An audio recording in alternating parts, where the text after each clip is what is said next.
Hey, what up, guys? Coming to you this morning with the previews and predictions for the new week. This is going to cover Tuesday, June 30th, which is today, and also Thursday, July 2nd. There's nothing going on July 4th. That's for the 4th of July, as far as I can tell. If there is, I'm doing the boxing schedule for July. I'm going to be working on that later today, and I'll post a video on that probably tomorrow, covering the whole month of July.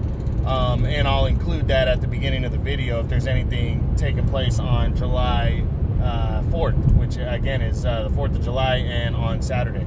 So I'm going to jump in, do the previews and predictions. Got a couple fights to talk about for tonight, June 30th on ESPN. We're going to be seeing in the main event, well, actually on the undercard, let's jump to the undercard first, where it's going to say, I think the guy's name is Josue Vargas, 16-1. He's a 140-pounder on the rise, 9 KOs. He's taking on veteran Silvano Briseño or something like that, Silvio Briseño. He's taking him on just for, pretty much Vargas is a prospect, trying to build him up. This is the co-feature. I think Vargas, given, what they've done, he's only lost by a disqualification in his career. I think he's going to beat Briseño, probably knock him out. The guy's been knocked out a couple times in the last 6 fights. So, yeah, I think this should be a solid performance for Vargas as he pushes his career forward. Now, in the main event, we're going to see former world title challenger Alex Saucedo taking on prospect Sonny Fredrickson. Fredrickson's lost a couple times, been stopped once. You had Alex Saucedo. He's only lost once in his career. That was in 2018 when he stepped up and fought for the world title against Maurice Hooker. Saucedo was in his hometown in Texas, I believe, or he was in Oklahoma. I can't remember which one. But I remember the fight itself. I remember Saucedo put Hooker down in the second round of that fight. And, looks to be, decent talent. Likes to throw punches. Likes to brawl. And Hooker just, kind of figured him out. Started boxing him and then knocked him out in the 7th round of a pretty entertaining fight. Saucedo, I think, has the talent to get back in world title contention. He's a good enough fighter. I think this is going to be a good way to get there. Fredrickson, though, is not a pushover. Fredrickson's 22-2, a decent fighter. But if I'm picking, I'm going Alex Saucedo by a decision in this one. And hopefully he pushes forward towards something else because, like I said, he's an entertaining fighter. So check that out. That's tonight, June 30th on ESPN.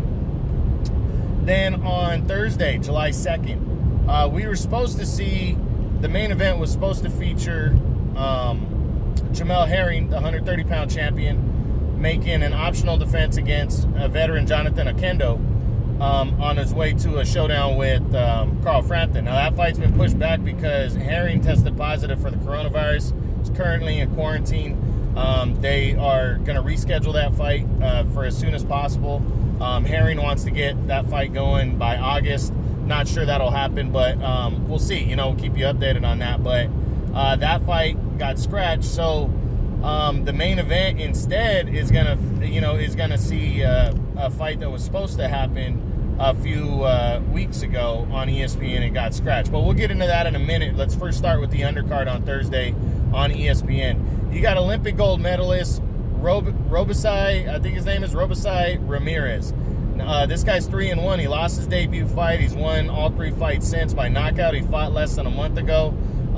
This guy beat Shakur Stevenson in the Olympics. That's why Stevenson ended up being a bronze medalist, I believe, and Ramirez went on to win the gold.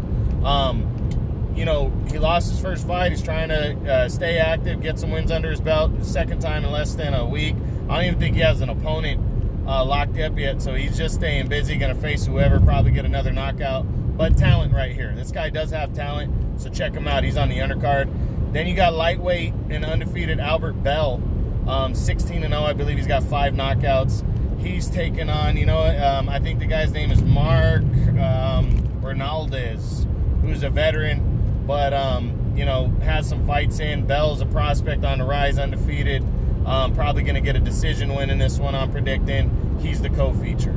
But in the main event, it's going to be actually a good one. You got, in my opinion, I think pretty much of all the fights that have happened so far with the ESPN the last few weeks, starting going back to June 9th, this is the best matchup in terms of, you know, head-to-head matchup closeness. You have Jose Pedraza, former two-time world title challenger, taking on former world title challenger Mikel Lespierre.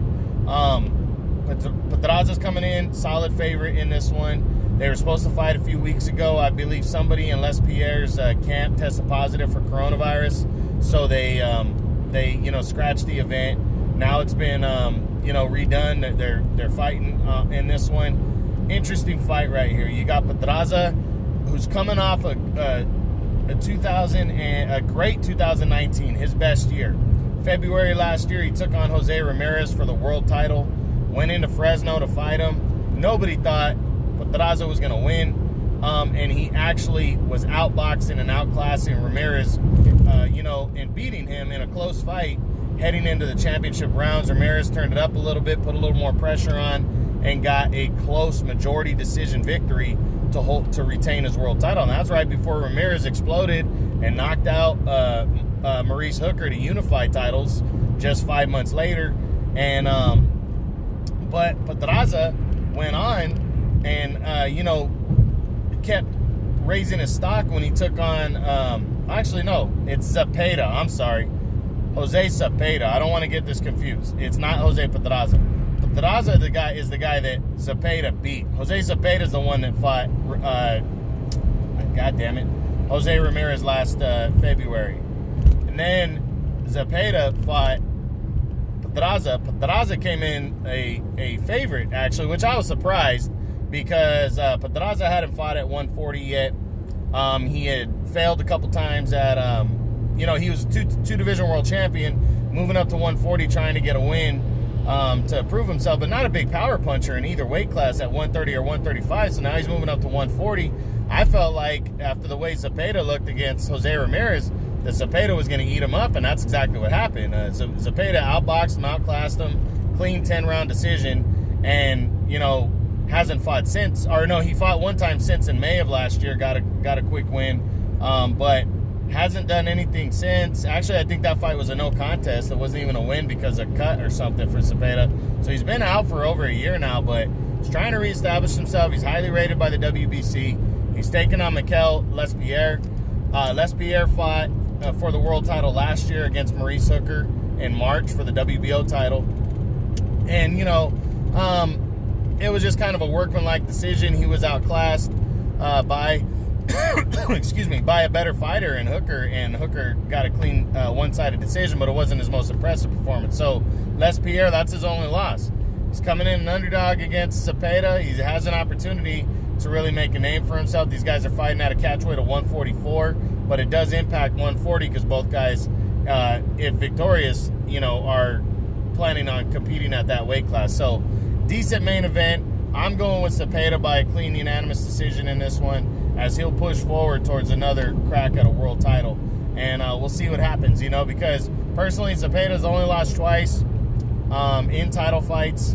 The majority decision of Ramirez last year, but a few years ago at lightweight, he took on Terry Flanagan, and he actually suffered an injury in the second round. It was much the way if you guys saw back in December when Chris Eubank fought Matt Korobov, and Eubank won by TKO in the second round after Korobov injured his shoulder throwing a punch. So, and that was in the second round. That's the same thing when Flanagan beat Zepeda. That was Zepeda's first loss. It was a world title fight. They were both undefeated. A vacant title was on the line. He got injured in the second round, causing Flanagan to win by a close decision. So that's what's going on this week, guys. That's the preview and predictions for the week of June 30th and July 2nd on Thursday. Both are on ESPN. Both should be around 6 o'clock and from the United States. And I hope you guys enjoyed it. All right, guys. True Boxing. Been here with the truth.